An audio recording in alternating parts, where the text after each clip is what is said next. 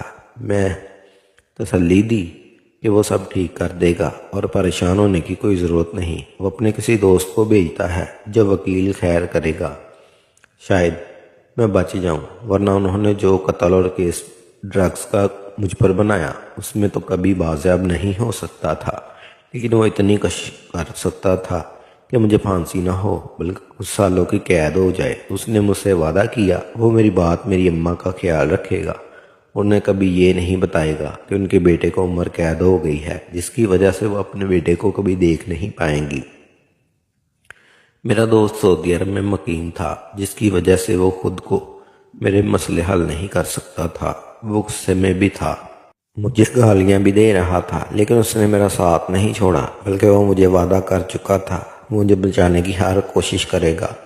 لیکن انسپیکٹر نے اتنے اسٹرانگ کیس میں مجھ پر عمر قید ہو گئی۔ میرے دوست کی کوشش بھی ناکام ہو گئی، بلکہ میری ماں کو بھی پتہ چل گیا کہ ان کے بیٹے نے یہ کیا حرکت کی۔ جس دن مجھے عمر قید ہوئی اس دن وہ آئی اور انہوں نے پورے زور سے مجھے میرے منہ پر تھپڑ مارا اور کہا سے وہ سمجھے گی ان کا بیٹا کسی حادثے کا شکار ہو کر مر گیا۔ ان کا بیٹا ایسا ہو ہی نہیں سکتا جو ایک لڑکی کی عزت تار تار کرتے ہوئے پکڑا گیا۔ میں بے بسی سے اپنے کی طرف دیکھ رہا تھا۔ میری غلطی اتنی تھی کہ میں نے ہاسٹل میں ایسے لڑکے کے ساتھ رہائش رکھی جو طرح کے کاموں میں اول درجے پر تھے۔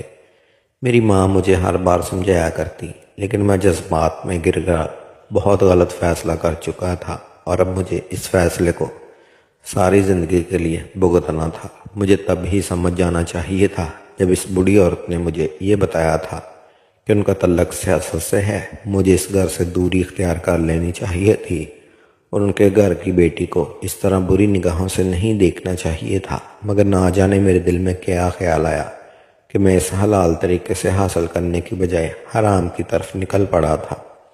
مجھے معلوم ہو گیا تھا شاید میں اسے اپنی بیوی نہیں بنا سکتا، اس لیے میں نے اسے غلط نظروں سے دیکھنا شروع کر دیا تھا اور اس کو حاصل کرنے کے لیے غلط ناجائز ترکیبیں سوچنے لگا۔ اس میں بھی زیادہ ہاتھ میرے ہاسٹل کے دوستوں کا ہی تھا، اور ان کے آگے دوستوں کا بھی، جو مجھے ہر وقت فون پر سمجھایا کرتے تھے کہ کس طرح میں اس لڑکی کو حاصل کر سکتا ہوں۔ اس پر شاید زیادہ غلطی دوسروں کی نہیں تھی، بلکہ میری اپنی تھی۔ میری اپنی بے جا خواہشات کی وجہ سے یہ سب ہو رہا تھا کہ ماں نے بیٹا ماننے سے انکار کر دیا، اور جس لڑکی کو میں نے حاصل کرنے کی کوشش کی اس نے مجھے ہمیشہ ہمیشہ کے لیے جیل میں بند کروا دیا، دوسروں کے لیے برق کا نشان بنا دیا۔ شاید ہم جیسے لوگوں کا یہی حال ہوتا ہے جو جائز کو ناجائز طریقے سے حاصل کرنا چاہتے ہیں۔ اور آج مجھے جیل میں بند 10 سال ہو چکے ہیں، لیکن آج بھی میرا ضمیر مجھے روز ملامت کرتا ہے۔ کاش میں نے اس معصوم لڑکی کو اس نگاہ سے نہ دیکھا ہوتا تو آج میں بچ گیا ہوتا، بلکہ اپنی ماں کے ساتھ ایک خوشگوار زندگی گزار رہا ہوتا۔ جتنی سیلری ان لوگوں نے میری لگائی تھی، اگر میں ہمیشہ کے لیے نیک نیتی سے وہ جاب کرتا رہتا تو میری اگلی کئی نسلیں آرام سے زندگی گزار سکتی تھی۔